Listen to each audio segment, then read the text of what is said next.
वर्षानुवर्षे दूध न देणारी म्हैस, घरात उपासमारी, डोळ्यात अश्रू आणि एक क्षणी श्री स्वामी समर्थांनी फक्त 4 शब्द उच्चारले, जा म्हैस दूध. त्या क्षणानंतर जे घडलं ते पाहून संपूर्ण गाव हादरलं. ही फक्त चमत्काराची कथा नाही, ही श्रद्धा, विश्वास आणि सद्गुरूंच्या कृपेची अशी गोष्ट आहे जी आजही लाखो भक्तांना प्रेरणा देते.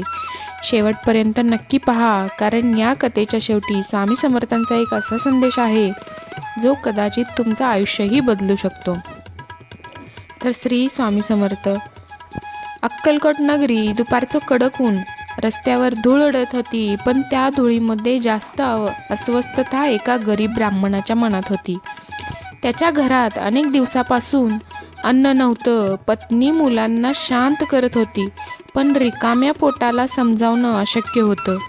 घरात एकच आधार होता, एक म्हैस, पण तीही अनेक वर्षापासून दूध देत नव्हती. लोक म्हणायचे, ही म्हैस आता काही कामाची नाही, विकून टाक. पण ब्राह्मण म्हणायचा, ही आमच्या कुटुंबाचा एक भाग आहे, विकणार नाही.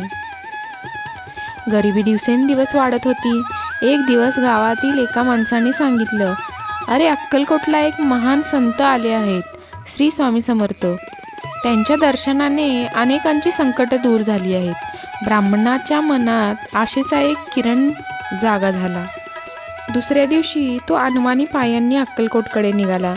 रस्ताभर तो एकच प्रार्थना करत होता, स्वामी, माझ्या मुलांना उपाशी ठेवू नका.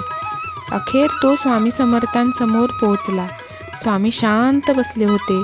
ब्राह्मण काही बोलणार इतक्यात स्वामी म्हणाले, काय रे, म्हैस दूध देत नाही म्हणून आलास? हे ऐकताच ब्राह्मण थक्क झाला.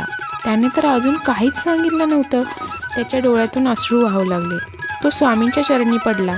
महाराज, माझं सर्वस्व संपलं आहे. स्वामी फक्त हसले आणि म्हणाले, जा म्हैस दूध. बस.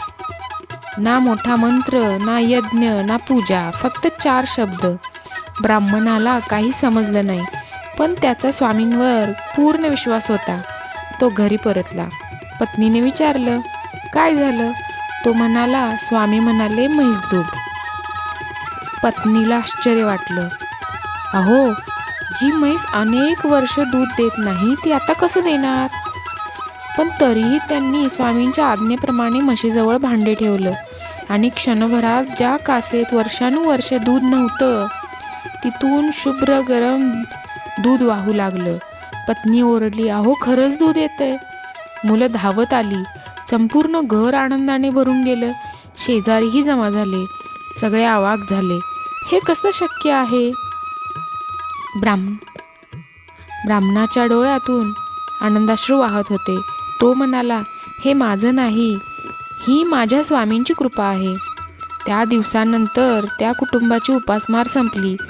त्याचं आयुष्य बदललं. पण त्याहूनही मोठा बदल त्याच्या मनात झाला. त्यांना समजलं, देव चमत्कार दाखवण्यासाठी चमत्कार करत नाही, तो श्रद्धेला उत्तर देतो. या कथेतून आपल्याला एक मोठा संदेश मिळतो. अनेकदा आपण संकटात असताना आशा सोडून देतो,